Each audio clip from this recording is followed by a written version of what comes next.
ಇಂದಿನ ಪ್ರಮುಖ ಸುದ್ದಿಗಳು.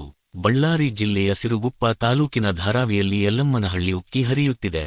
ಚಿಕ್ಕಬಳ್ಳಾಪುರ ಜಿಲ್ಲೆಯ ಚಿಂತಾಮಣಿ ತಾಲ್ಲೂಕಿನ ಮಸ್ತೇನಹಳ್ಳಿಯ ಮಾವಿನ ತೋಪಿನಲ್ಲಿ ಮಳೆ ನೀರು ನಿಂತಿದೆ.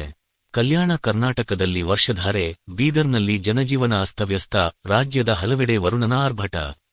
ವಿವಿಧೆಡೆ ಭಾರಿ ಮಳೆ, ಬಿಸಿಲ ಧಗೆ ಶಮನ. ಕಲಬುರಗಿ ಹುಬ್ಬಳ್ಳಿ. ಕಲ್ಯಾಣ ಕರ್ನಾಟಕದ ಕಲಬುರಗಿ, ಬೀದರ್, ರಾಯಚೂರು ಜಿಲ್ಲೆಗಳಲ್ಲಿ ಶನಿವಾರ ರಾತ್ರಿ ಹಾಗೂ ಭಾನುವಾರ ಬಿರುದ ಮಳೆಯಾಗಿದೆ. ಕಳೆದ 24 ಗಂಟೆಗಳಲ್ಲಿ ಧಾರವಾಡ, ಉತ್ತರ ಕನ್ನಡ, ಬಳ್ಳಾರಿ, ವಿಜಯಪುರ ಮತ್ತು ಬೆಳಗಾವಿ ಜಿಲ್ಲೆಯ ವಿವಿಧೆಡೆ ಉತ್ತರ ಮಳೆಯಾಗಿದ್ದು, ಬಿಸಿಲ ಧಗೆ ಕಡಿಮೆಯಾಗಿದೆ. ಬೀದರ್ ನಗರವೂ ಸೇರಿದಂತೆ ತಾಲೂಕಿನ ಹಲವೆಡೆ ಭಾನುವಾರ ಮಧ್ಯಾಹ್ನ ಗಂಟೆಗೂ ಹೆಚ್ಚು ಕಾಲ ಗುಡುಗು ಸಹಿತ ಬಿರುಸಿನ ಮಳೆಯಾಗಿದೆ. ಕಳೆದ 3-4 ದಿನಗಳಿಂದ ಸುರಿಯುತ್ತಿರುವ ಮಳೆಗೆ ಜನಜೀವನ ಉತ್ತವ್ಯಕ್ತಗೊಂಡಿದೆ.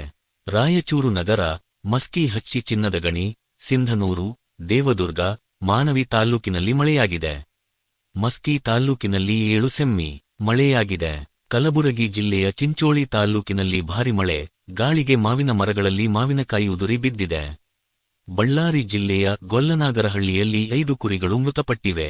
ಕೆಲವೆಡೆ ಮನೆಗಳಿಗೆ ಹಾನಿಯಾಗಿದೆ.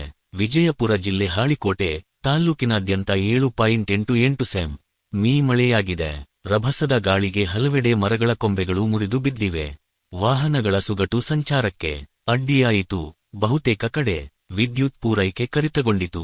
ಬಳ್ಳಾರಿ ಜಿಲ್ಲೆಯ ಸಿರುಗುಪ್ಪ ತಾಲೂಕಿನ ದಾದಾವಿಯಲ್ಲಿ ಯಲ್ಲಮ್ಮನಹಳ್ಳ ಹರಿಯುತ್ತಿದ್ದು, ಕುರುವಳ್ಳಿ ಗ್ರಾಮಗಳಿಗೆ ಸಂಪರ್ಕಿಸುವ ರಸ್ತೆ ಮೇಲೆ ನೀರು ಹರಿಯುತ್ತಿದೆ. ಅಲ್ಲಿ 3.87 ಸೆಂ.ಮೀ ಮಳೆಯಾಗಿದೆ. ಹರಪನಹಳ್ಳಿ ತಾಲ್ಲೂಕಿನ ಚಿನ್ನಹಳ್ಳಿ ತಾಂಡದಲ್ಲಿ ವಿದ್ಯುತ್ ತಂತಿ ತಗುಲಿ ಎತ್ತು ಮೃತಪಟ್ಟಿದೆ. ಹೊನ್ನಾವರ ಮತ್ತು ಮುಂಡಗೋಡದಲ್ಲಿ ಉತ್ತಮ ಮಳೆಯಾಯಿತು. ಬೆಳಗಾವಿ ಜಿಲ್ಲೆಯ ಚನ್ನಮ್ಮನ ಕಿತ್ತೂರು, ಖಾನಾಪುರ, ಗೋಕಾಕದಲ್ಲಿ ಮತ್ತು ಬಾಗಲಕೋಟೆ ಜಿಲ್ಲೆ ಬಾದಾಮಿ ಸೇರಿ ಸುತ್ತಮುತ್ತಲ ಪ್ರದೇಶದಲ್ಲಿ ರಥದ ಮಳೆ ಸುರಿಯಿತು. ಮಾವಿನ ತೋಟದಲ್ಲಿ ನಿಂತ ಮಳೆ ನೀರು. ಚಿಕ್ಕಬಳ್ಳಾಪುರ ಮತ್ತು ಕೋಲಾರ ಜಿಲ್ಲೆಯ ವಿವಿಧೆಡೆ ಭಾನುವಾರ ಮಧ್ಯಾಹ್ನ ಗುಡುಗು, ಮಿಂಚು ಸಹಿತ ಜೋರು ಮಳೆ ಸುರಿಯಿತು. ದಟ್ಟವಾದ ಮೋಡ ಆವರಿಸಿ ಮಧ್ಯಾಹ್ನ ಕತ್ತಲು ಕವಿಯಿತು. ಅದರ ಬೆನ್ನಲ್ಲೇ ಮಳೆ ಸುರಿಯಲು ಆರಂಭವಾಯಿತು. ಕೋಲಾರ ಜಿಲ್ಲೆಯಲ್ಲಿ ಸತತ 5 ದಿನಗಳಿಂದ ಬಿಟ್ಟಬಿಟ್ಟು ಮಳೆ ಸುರಿಯುತ್ತಲೇ ಇದೆ. ಮಾಲೂರು ತಾಲ್ಲೂಕಿನ ಸಂತೆಹಳ್ಳಿ ಗ್ರಾಮ ಪಂಚಾಯಿತಿ ವ್ಯಾಪ್ತಿಯಲ್ಲಿ 7 ಸೆಂಮಿ ಮಳೆಯಾಗಿದೆ. ಚಿಕ್ಕಬಳ್ಳಾಪುರ ಜಿಲ್ಲೆಯ ಚಿಂತಾಮಣಿ ತಾಲ್ಲೂಕಿನಾದ್ಯಂತ ಹದ ಮಳೆಯಾಳು.